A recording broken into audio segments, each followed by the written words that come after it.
Don't be scared of this change if you're ready for the challenge. So there's some changes coming to Turo, and Turo is literally changing the game up.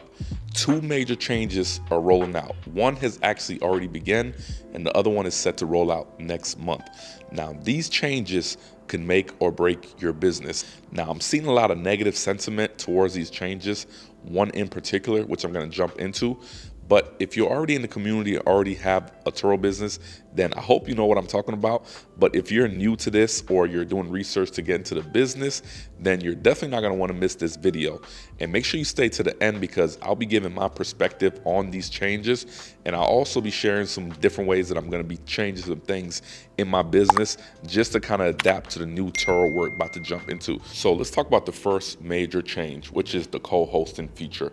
Now, this one, there's no negativity towards it because if you need it, it's there. If you don't need it, well, you just move on with your business. The co-hosting feature gives hosts the ability to transfer the vehicle to another host without removing it from our own account. So let's say I want to give a vehicle to a co-hosting company, a management company, or just a family or friend while I'm out of town. Well, now I could sign them up with the co-host feature so they have access to check-in, check out, they can get notifications for the vehicle, they can submit reimbursements. So this is a huge game changer for some of us who are running larger fleets and have employees and occasionally need the help of others to jump in. The co-hosting feature is something we've been asking for a very long time. So it's great to see that Turo is listening to some of the things we're saying and implementing it. So this is a game changer. So let's say in the past, if you wanted to have employees or you want to have somebody give you a hand, well, you would have to give this person your login information so that they would have access to the vehicle, be able to do check-in, check-outs, submit pictures, verify the guest ID. And the best part is you don't have to remove the vehicle from your account and put it on somebody else's account, because some of us who are running higher mileage cars, when you remove the vehicle from your account, it's not possible to put it on somebody else's account because at that point it doesn't fit Turo's criteria. More so for the miles. If the miles is over 130, a new person is not going to be able to list it. And also if the year is over the 12-year mark, a new host would not be able to list it. Obviously, if it's still on your account and you listed the vehicle before the year or the mileage, then it's grandfathered in. Now, I've done this in the past where I had people work for me and I've given them my account info because, like I said, that was the only way they can really fully 100% manage the vehicle is to have your info. It kind of sucks having to give somebody else your account info because then they have access to all your income information, your tax information, and it's easy for employees or family members to just, take your login, go home, play with the app, look through all your vehicles, see how much the vehicle is making, see how much you brought in that month. And of course, if you're not the one paying the bill, it's easy to assume that these gross numbers are profit. So they could be looking at $15,000 a month gross and thinking, man, this person is making this much and they're only paying me this much. So a lot of times giving somebody else your login info just doesn't work out, especially if it's like a family or friend, because now you're bringing them into your business and they have access to see some of your numbers, and they might start looking at you different or want higher pay or thinking you're a cheapskate if you don't want to pay for everything because they're looking at your account. So it's great to be able to have somebody else manage the vehicle without having access to your numbers. This opens the door for a lot of entrepreneurs who do want to start this unique business of co-hosting or managing, because now you can co-host for a lot of different hosts and potentially make a lot of money from doing this, especially if you have a good reputation, you're getting good reviews, you're accepting a lot of trips, and you're pretty much treating the customers the right way. They're going to keep coming back to you, and more hosts are going to be more inclined to send you vehicles or refer you to other people who want to invest with you. This helps us hosts who are trying to give our vehicles to co-hosts, because traditionally we would just give them the vehicle and then all the numbers would be on their account. So we would just be relying on Excel sheets for monthly sales numbers and just hope that they're doing the best job. But now that we still have access to the vehicle and they're just co-hosting it, we still get to see the numbers, we still get to see metrics, still get to see reservation requests that are coming in, extension requests. We could pretty much see how the co-host is running our cars and determine if they're doing the best job. Because sometimes co-hosts, they just collect that monthly fee.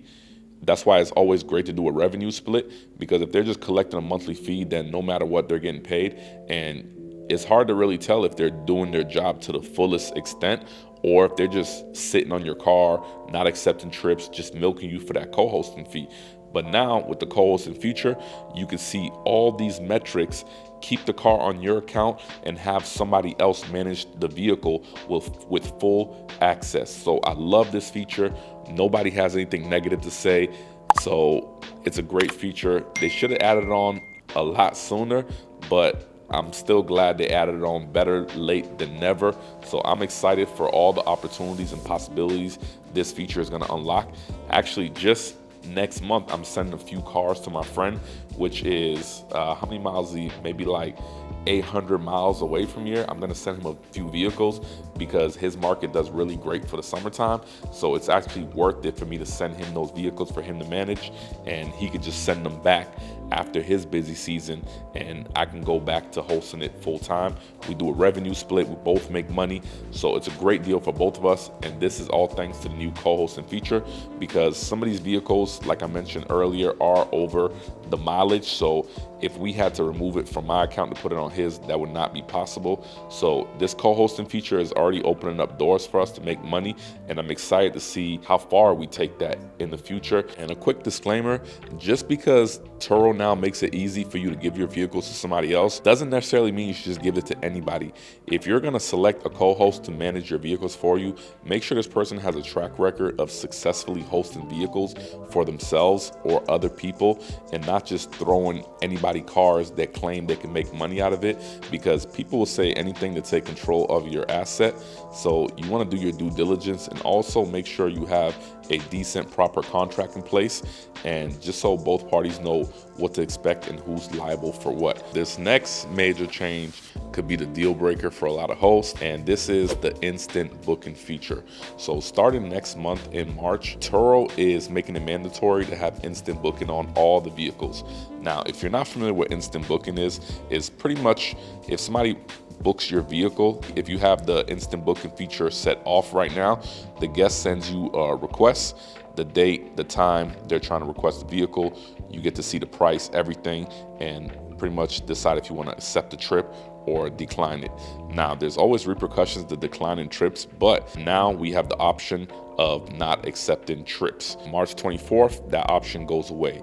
All vehicles on the platform has to be on instant booking. So if a guest books your vehicle, it skips the step where they have to send you a request, and it just goes right to their reservation being booked. As long as they try to reserve it within the times that you have as your operating times, reservation goes through. Now, we still have the power to select our operating times, meaning which days and times were available. So the guests will only be able to book the vehicle in those hours, but they don't have to ask for permission anymore. They can just instantly book it. Now, you might be thinking, if you have your vehicle listed, why would you not want to accept that trip? I haven't used the book instantly feature for a couple years. I used to do it when I first started, and I had my hours open to almost like, I think 24 hours availability, book instantly. I was really hustling and I was making a lot of money. I was getting a lot of reservations, but a couple times reservations slipped through cracks. Like, I'm at home sleeping, I get a call at 5 in the morning, like, we're here to pick the car up. And I'm like half asleep, not even knowing what's going on. So I decided to stop doing instant booking. I adjusted my hours to something more reasonable. Like, I'll do reservations now all the way up to 11 p.m. Obviously, I use a LOCKBOX and I do remote handoff, so I don't have to be at the vehicle at 11 p.m. But sometimes it's nice to choose between a couple different reservations, especially if you're busy. So if I have a vehicle that's available and I get 2 reservations, I can pick and choose which one I want. I can take a look at the reviews the guest has to see who's the better guest. I can look at the amount of time each guest is requesting that vehicle. Now, obviously, I usually just pick the reservation that has more money.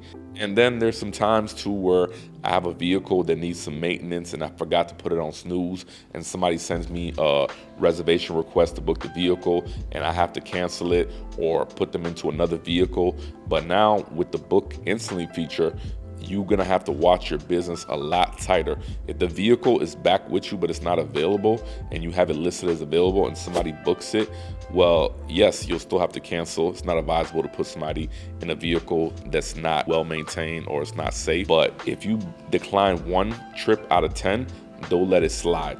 But if you're doing it a lot more, then there's actually a $50 penalty. So you can actually lose money for canceling too many reservations. And if you do it too frequently, Turo can even remove the car from the platform. So if this new change is really disrupting the industry, if it's making a lot of hosts upset, if it's gonna break a lot of small Turo businesses, why would Turo want to do something like this? Well, I feel like now's the time Turo is switching their attention on creating a better experience for the guests. Now the platform has a lot of hosts, a lot of inventory, a lot of vehicles to select from. Now they're trying to create a better experience for the guests. And also Turo is starting to market on bigger sites like Kayak and just all these travel sites.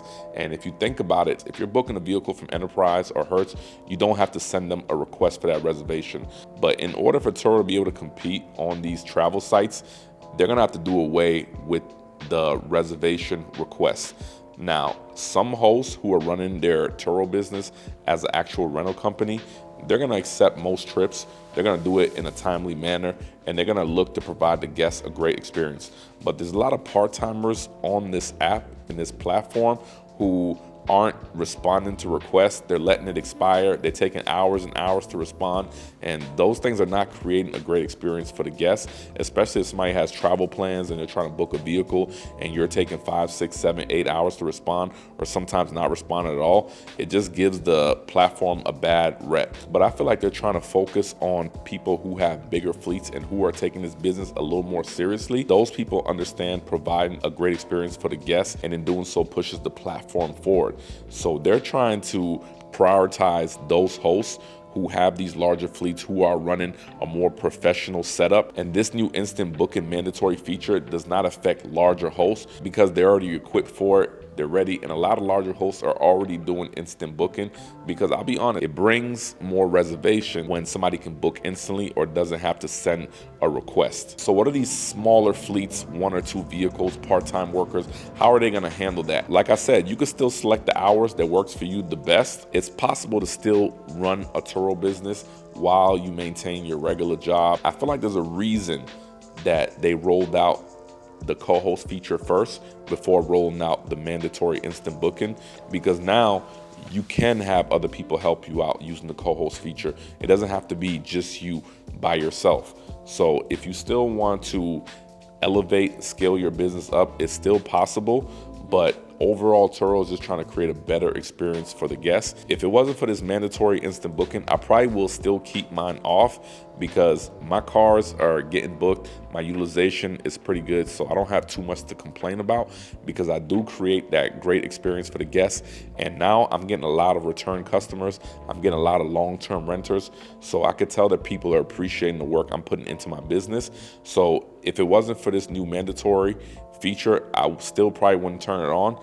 But now that it's here, what am I gonna do to adapt to that? My hours are still gonna be the same because I do offer reservations up to 11 p.m. even though my business location, nobody's usually here after 6.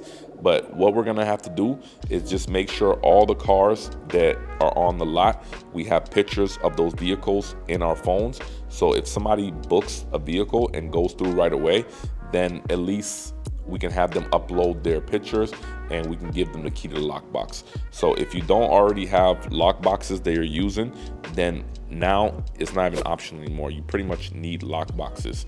So I actually have a location that I use, a business location, and I've installed those lockboxes into my wall.